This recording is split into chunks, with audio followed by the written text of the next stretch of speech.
Oh, it's the guy who keeps talking about how great the white toner printer is. Get him out of here because the machine isn't worth it. Thanks for tuning in again. I'm just playing. Check us out. I'm absolutely in love with my white toner printer. I know people have their opinions, and opinions are like buttholes. Everybody has one. Some just smell a little bit more than others. But I'm going to show you a shirt that I did. I didn't get to do a wash test on it where you can see it, but let me show you. And today marks the 30th on the dot. The 30th time that I washed and dried it in the dryer. I'm going to show you that shirt, and then I'll see if I can pop in a clip from when I first made the shirt a few months ago, so I can show you that it does hold up very well. It does start to break down. It probably broke down a little before the 30 washes, but it's still holding up decent enough for me that I would still wear it. So we're going to answer that question as to whether it is good enough or not. Here goes that shirt.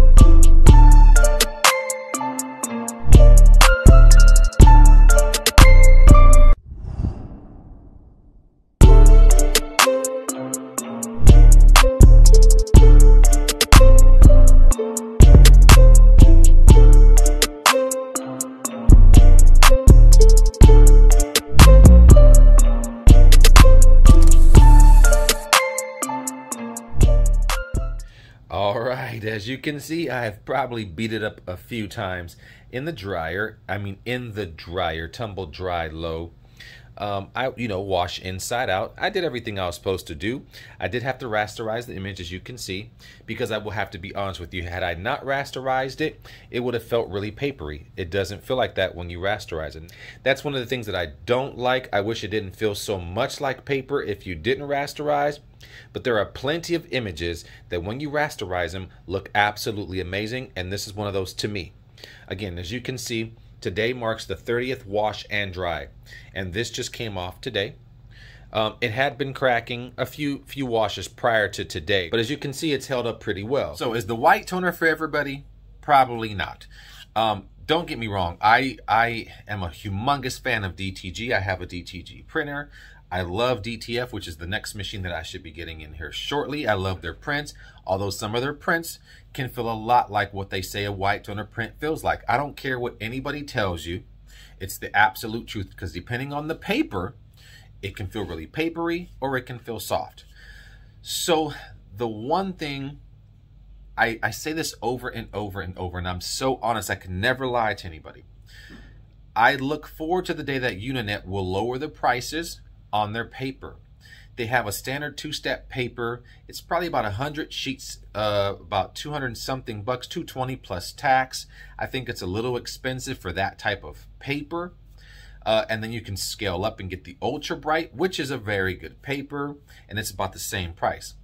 But I don't like that their best paper, I say this over and over and over, their best paper is called their premium stretch, but you're looking at about 400 and something bucks for 100 sheets. That I don't like. I think if you brought the price down, you'd make it more competitive, and then you'd give people the opportunity to feel just how amazing this paper is. There's a humongous difference between the standard A and B sheets versus the premium stretch paper. Those who have tried the premium stretch paper and have it know exactly what I'm talking about. And so when it comes to people saying that the white toner isn't worth it, they're taking things like that. Don't fall for the whole it doesn't have great washability and the paper just sucks and it falls apart. That's not true. Then again, if it does happen, it might be the way that somebody's pressing it. I've pressed hundreds and hundreds and hundreds of shirts using just the standard paper. But what's made those images last a little longer, the washability even better, the durability of the shirt is by having to apply a T-seal sheet. The T-seal sheet runs about 30 bucks. gives you about 300 presses with it before you might want to replace that sheet. So the T-seal helps to seal that shirt into the the T-seal helps to seal that image into the shirt much better, gives it much more of a matte look, a better feel, much more softer. I've been able to get close to that same feel using just some regular butcher paper or rice paper, but again, you can't knock it until you try it. Now, is it DTF? No. Is it DTG? No. Is it silkscreen? No. Is it close to a super color? No. Transfer Express? No. It's nothing like any of those. That's the God honest truth. Is it still worth getting? Absolutely. I would still do it over and over and over. I bought my own.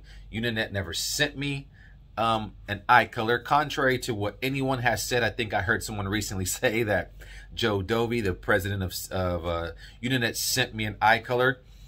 He did not. Nobody sent me an ICOLOR. I bought my own ICOLOR. I just happened to connect with Joe and people like that who have been great to me. I don't get paid by Joe. I don't get paid by anybody to say what I'm saying right now. I'm just telling you why I love my white toner printer. And, you know, and I'm just answering some of the questions that people are constantly asking me. The washability, the durability, how much per sheet, how much does it cost? The truth is, it's not for everybody. But the truth also is that it can be for a lot of people. It just depends on what you're looking to use. I have been able to grow my business with my ICOLOR. There's so many amazing things you can do with it. Temporary tattoos. There's the switching of cartridges that will allow you to do sublimation. Cardstock. I've made hats. I've made inside labels. I have pressed to probably everything that I can possibly press to just to see if the ICOLOR would work on those certain things. And it does. So don't knock it until you try it. Get with somebody who might have one. Ask for a couple transfers. I'd be more than happy to send you a few transfers so you can try it yourself. You know, and like I say, I'm always honest. If I missed anything here, it would probably be that what I don't like is, even if it wasn't the ICOLOR, I know I've gotten some transfers from like Transfer Express. I don't like co-pilling at all. I don't care what it is. I don't even like the DTF co-pilling. I think it takes forever. I like a quick hot pill, and there are plenty of companies that have that. I'm just not a fan of it. I know it's part of the process, and having an ICOLOR and things like that, or even some of my friends who have DTF machines right now that have some cold pill stuff. I just don't like cold pills. I just want to get in there and get it done. But anyways, I hope that this was a little informational for you. I know it was pretty quick. I just wanted to come and vent really quick because I had heard someone said that I was only speaking about the white color because I'm getting paid to and because someone gave me a free ICOLOR. No, not the case at all. But I wanted to also show you that after 30 washes, today was my 30th wash on that shirt before I started to see the edges around it start to crack and peel off. But I'm still going to wear it because you know what? I don't care what anybody thinks, and neither should you. So with that being said, like, subscribe, hit the notification bell so that you can always keep up with what I'm doing. On that note, I'm out.